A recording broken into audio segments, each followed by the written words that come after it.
En los últimos meses son muchas las noticias que hemos podido leer y escuchar en relación con la situación económica que atraviesa tanto nuestro país como incluso la Unión Europea en general. Fíjense, hablamos de una realidad que se refiere constantemente a la inflación, el índice de precios al consumo. El otro día escuchábamos declaraciones de la consejera de Economía, Planificación y Empleo del Gobierno de Aragón, Marta Gastón, que aseguraba que desde el Ejecutivo aragonés no se contempla una posible entrada de la economía en recesión. Como digo, muchísimas en las noticias que estamos escuchando, preocupación por parte de la ciudadanía en relación con la situación económica, como no podría ser de otra manera.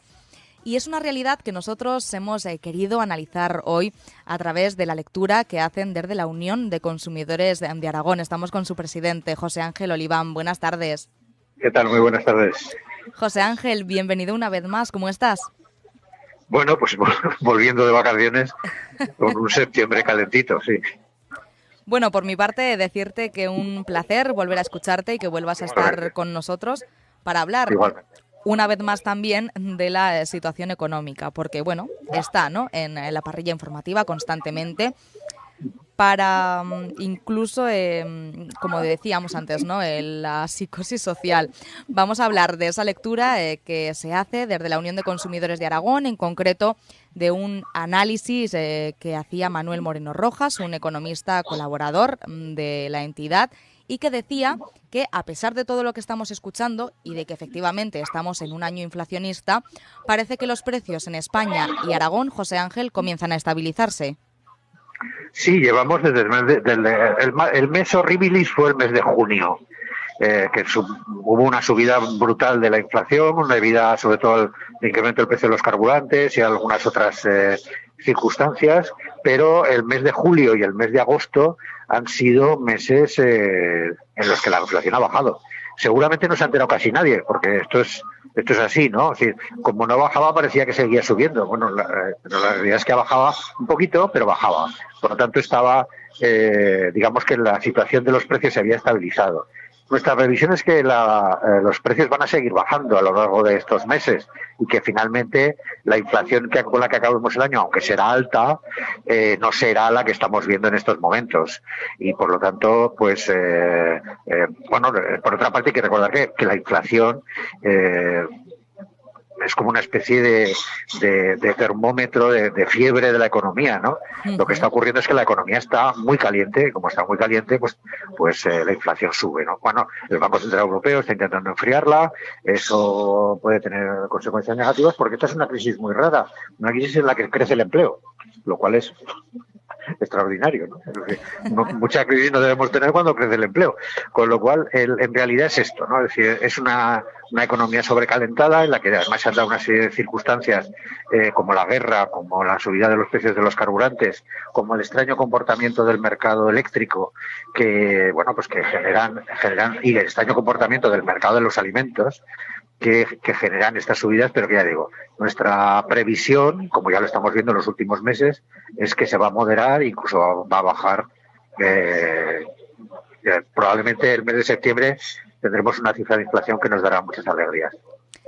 Esta previsión, José Ángel, se apoya en una doble lectura que presentaba también en este análisis, y es que decía que, claro, no es lo mismo mirar esa inflación, esa comparativa de año a año, que hacerlo de mes a mes. Claro, ese es el problema. Y luego estamos hablando de porcentajes, ¿no? Que siempre es una lectura ya en la que los matemáticos nos darían unas cuantas lecciones respecto a esto, ¿no? Sé que es muy gráfico, que es lo que nos gusta utilizar, pero lo cierto es esto, es decir, que en los meses de julio y agosto, incluso en agosto ya con la inflación consolidada, ha habido una bajada. Y sin embargo, la sensación que todos tenemos es que no la ha habido, ¿no? Pero sí que la ha habido. Y además podemos verlo en el precio de los carburantes, lo podemos ver en el precio de los alimentos en los supermercados, que efectivamente ha dejado de subir y algunos de ellos han empezado a bajar. Es el caso del famoso aceite de girasol, ¿no? Pues ya casi está a precios a prepandemia. Bueno, estas cosas que poco a poco, es verdad que por otra parte, pues hay en fin, parece que haya un interés especial en que todos nos sintamos en situación de crisis, pero la verdad es que si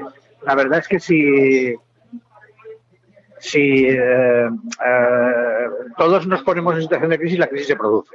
Y en cambio, y por lo tanto, yo creo que lo que tenemos que hacer es analizar los datos reales, esas bajadas de inflación de los 2 últimos meses, esa bajada de precios en el mercado de la energía, tanto de la electricidad como en eso durante el mes de septiembre, y todo eso nos hace pensar que efectivamente la evolución de la economía va a ser una evolución positiva dentro de una situación de inflación alta que no es buena, evidentemente, pero digamos que no es el dato que más debería preocuparnos. Nos debería preocupar mucho más el dato del empleo, que como digo está subiendo, entre otras cosas. Lo hemos visto durante las vacaciones, ¿no? Es decir, mucha crisis, pero los lugares de vacaciones estaban a rebosar de gente. Hay una serie de factores, como es el ahorro acumulado por parte de las familias. Hay 200.000 millones de euros que las familias tienen acumuladas para gastos e inversión, pero que si hay un ambiente de psicosis, de crisis, no invertirán, y por lo tanto la economía va a ralentizarse. Si se ralentiza, pues la inflación evidentemente también bajará. Bueno, vamos a ver, digamos que no es una situación maravillosa, ni desde luego buena, pero tampoco es catastrófica como muchos quieren hacer ver. Te has referido al precio de los alimentos, José Ángel, por ejemplo, pero también encontramos aquí datos en lo referente al vestido y al calzado que apuntaban desde este análisis de la Unión de Consumidores, que ha subido un 7,2% desde agosto de 2021 y, sin embargo, ha bajado más de un 10% desde el mes de junio. Claro, yo creo que quienes nos están escuchando estarán pensando, efectivamente puede ser que esos precios comienzan a estabilizarse, pero siguen siendo lo suficientemente altos como para afectar a la capacidad adquisitiva de las familias. Bueno, dependerá de cómo se comporte en la negociación colectiva en los convenios. Es decir, si efectivamente en este momento el diferencial, no sé, los economistas de los sindicatos plantean es que el diferencial de poder adquisitivo en este momento está en torno del 4,4%. Es decir, la diferencia entre lo que han subido los precios y lo que han subido los salarios es un 4,4%. Eso es mucho.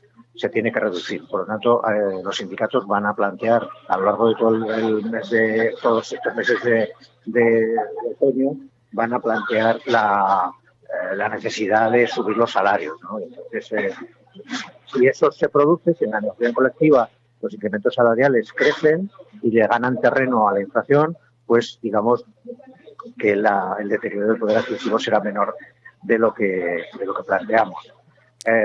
Bueno, hay también el incremento de los precios de los tipos de interés que está planteando el Banco de España, el Banco Europeo, va a estar tirando para arriba el Euribor, y eso va a encarecer los recibos de las hipotecas. Bueno, los va a encarecer respecto al momento mejor que tuvieron, que era antes de la pandemia, cuando los tipos estaban en negativo, ¿no? Pero digamos que entrarían en el terreno de lo que debería ser el precio normal de una hipoteca, que es en torno al 2, el 3%. Entonces, pero las familias van a notar una subida, que duda cabe, sobre todo las que tengan una hipoteca reciente. Van a tener un incremento fuerte. Bueno, todas estas cosas, ¿no? Es decir, hay muchas cosas en este momento moviéndose, pero la sensación es de que los elementos generales, los importantes, el Producto Interior Bruto, la capacidad de generar empleo, no están en riesgo, ¿no? Incluso los precios de los productos, los elementos que estaban dando problemas, como las cadenas de suministros, el precio de la energía, todo eso se está solucionando. No pasa. ¿Eso se quedará detenido por una psicosis de crisis? Bueno, pues ya lo veremos. Eso es lo que... Pero puede pasar justamente lo contrario, ¿no? Que efectivamente las cosas, conforme se vaya viendo que la inflación se va moderando, esta psicosis de crisis se vaya pasando. Otra de las noticias, José Ángel, que mencionábamos antes de empezar esta entrevista, era una sobradamente conocida, yo creo, por parte de nuestros oyentes. Además, bueno, la conocíamos, creo, a principios de esta semana, tras esa reunión entre Yolanda Díaz y el ministro de Consumo, Alberto Garzón, con los distribuidores. Suponía poner un tope a los precios y configurar algo así como una cesta de la compra con productos limitados y que fuesen rotando, ¿no?, semana tras semana. ¿Cómo valoras esta realidad? Bueno, la primera cuestión es que nosotros, como Organización de Consumidores Aragonesa, y yo en calidad de presidente del Consejo de Consumidores de Aragón, me he dirigido a la vicepresidenta para pedirle que nos reciba, porque no entendemos... Sí, a veces los políticos de Madrid piensan que España acaba en la M50, ¿no? Y hay mucha España más allá de la M50. Entonces,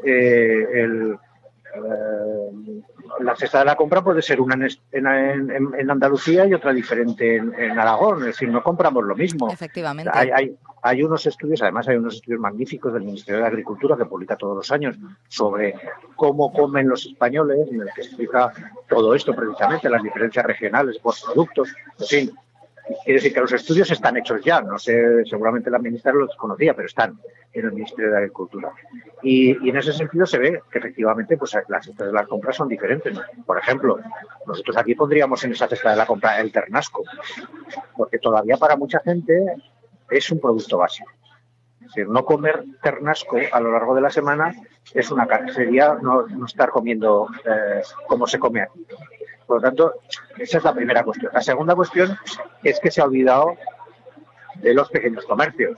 Y parece como si los pequeños comercios y el argumento de no le podemos pedir sacrificios al pequeño comercio, y para no pedirle sacrificios les damos un instrumento de ventaja competitiva para las grandes superficies. Porque si en las grandes superficies venden una cesta básica a un precio tasado, iremos a comprar ahí y de paso compraremos lo demás, que para eso lo hacen. Lo ha hecho Carrefour sin que nadie se lo pida, con esa intención, ¿no? Por lo tanto, esa ventaja competitiva que le da a las grandes superficies perjudica claramente a los pequeños comerciantes y al comercio de proximidad. Entonces,